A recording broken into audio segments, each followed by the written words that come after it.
Before we really get rolling on the process of creating the Dota 2 asset in MODO Steam Edition, I want to talk to you a little bit about our interface, our shader tree, and modeling concepts such as item mode versus component mode. These are things that are very central to working in MODO, and it's important that you kind of have a good grasp of them as we move forward through the videos. It's also going to make it a lot easier for me not to have to keep on getting sidetracked explaining these different things as I go through the videos. So first off, interface. Up here in the upper left-hand corner, we have our model tab. And as you can see, this is part of our tabbed layout structure.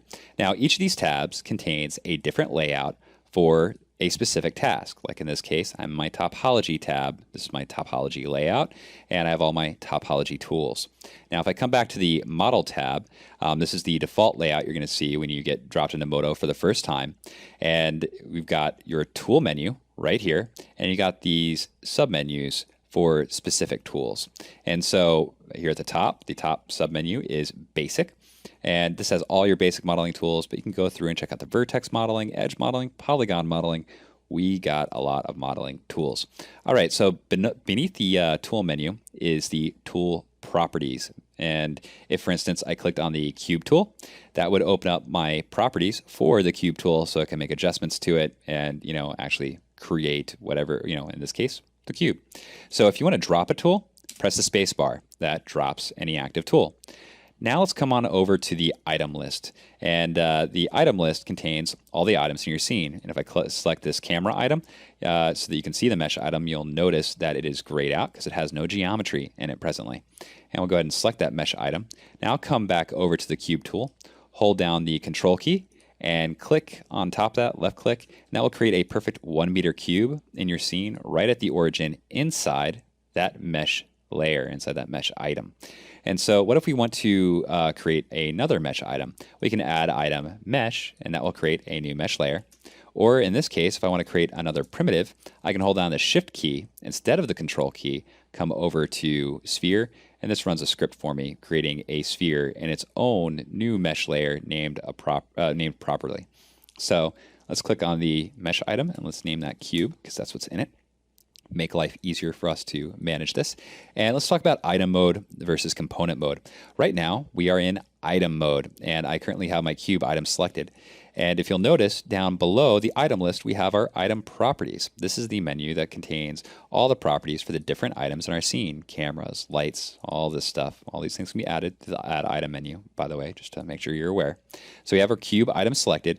Always check your side menus, your submenus right here to make sure you're in the right submenu. In this case, mesh. Cool, we're in the right one. And if you'll notice, we have transforms right here. These are recorded mainly for animation, things of that sort. But if I press the W key, which is the move tool, or over here in the basic modeling menu, you have access to all your different transform tools, and even one that does all of them. You can go ahead and transform this object in item mode. And if you'll notice, in the item properties, position is changing right now. And that will, of course, go as well for rotations and the like.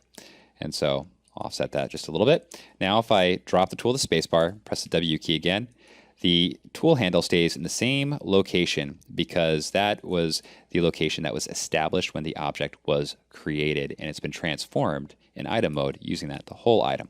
Now if I come over here to this sphere and I'm in item mode right now, what if I want to come into a component mode?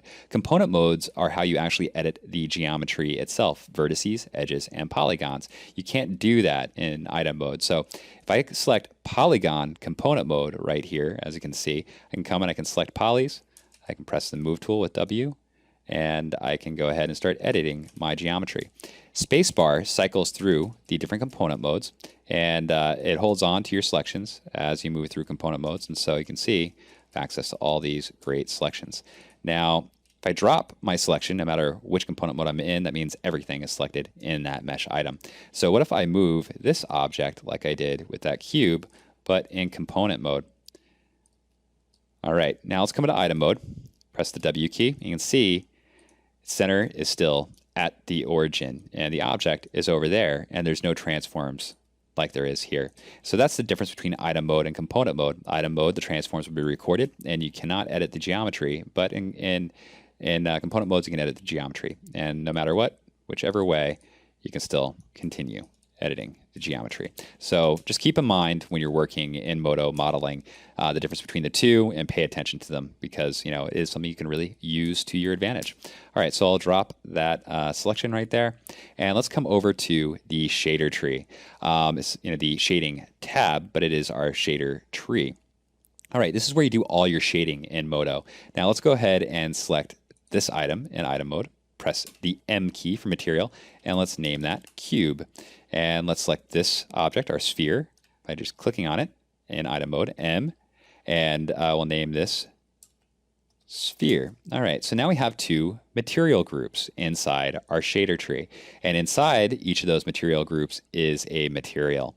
And so if I go ahead and I grab that material right there, it'll cover up my object, but you can see now in OpenGL that I actually changed this color to red.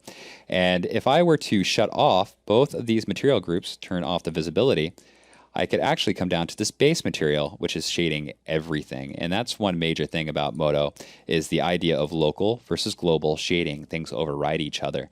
And within each of these material groups, I also can add other components to add to the actual texturing and shading, like images, procedurals, things of that sort. So if I wanted to add an image, I would come over to the Clips tab up here. This is like our clip bin where all our images are stored. Add clip, load image, navigate to a directory where my images are located. And if you had a whole bunch of images you want to load, you could select them all, open, and it'll load them all into your clip bin. And then we can come back to the shader tree, in this case the shading tab, go to add layer, image map, and since it's in the Clips bin in the Clips tab, it's also in the Clips browser, and you can use the Clips browser to grab any of your images that you've already loaded. You also can add layer, image map, and just load an image immediately. And I'll load this diffuse coefficient texture right there. And as you can see, I loaded it, it added it into my material group, and it also added it into the Clips and is accessible through the Clip browser as well. So lots of ways to load up images, and probably a good thing to know how to do that. All right, so we've got these two images, right, in our material. So let's come on over to our render previewer. It's amazing. Texture, open material editor. And okay, so I've got my render previewer full screen, or at least full window right there. So I'll press 0 on the number pad to minimize that window. This works on any viewport, by the way. The 0 key will expand and contract your viewports. It's great. And now you can see what the material editor actually looks like. It has a render previewer in it, along with the shader tree, properties, clips, and also a color wheel. All right, but you can press the 0 key or use these diagonal arrows to expand or contract that viewport. And now we got the render previewer intact, and we can see all the shading that we produced. So I've got this diffuse coefficient on top of my decical L color. Right now, if I want to make some adjustments to this, it's just like Photoshop. Come over to the texture layers options in your item properties, and when you have an image selected. And what if I want to change that blend mode to multiply? And so now it's actually multiplying on top, adjusting it the way it would in something such as Photoshop. You also can add a layer group, put an image inside that group, and that image is currently not visible. Let's make it visible, turn it to normal, and you can adjust the blend mode of the actual group itself. And so in this way, becomes very familiar where you have images and groups of images and blend modes for both of those as far as how you layer up your textures. Now, above both of our materials is the base shader, and this is something that is very important to communicate to people. A shader in MODO is used for shading and for controlling your shading. You can see that when I click on that here in my item properties down below, I have all sorts of great controls available to me. Like for instance, I can actually control how everything is being rendered. Do I want Monte Carlo, which is a more accurate, slower, grainier type of rendering, or do I want a radiance caching, which is MODO's super awesome, super fast rendering method? And I can even turn off like visibility to camera. I have all these controls as far as controlling how the object is being shaded. All right, so what if I want an individual item to be shaded differently?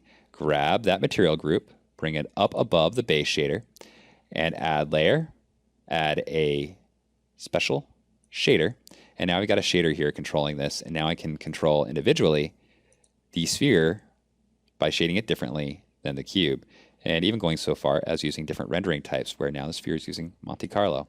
Extremely, extremely cool stuff. Now, all right, above our materials and our shaders, we have our render outputs. And what render outputs are is if I come over here in the material editor in the render previewer, click on effect, change that to final color. Well, final color is just what we've been viewing all along. That's one of our render outputs. If I change that effect to alpha, I can view the alpha render output. If I want to add a new render output, special render output, and I can change that to something like, for instance, diffuse coefficient, and I can actually view that in our shader tree just as that layer and that layer only, which is an extremely useful and cool way of working. All right, so I'll go ahead and set that back to shading, which is just our general shading. You also have access to your lights in here, and if you expand the lights, you have a light material that you can change, for instance, the color of. And we have a huge number of different direct lights that you can access in MODO. And environments, which if I go ahead and expand these environments, right now I have global illumination. Global illumination uses the environment to light.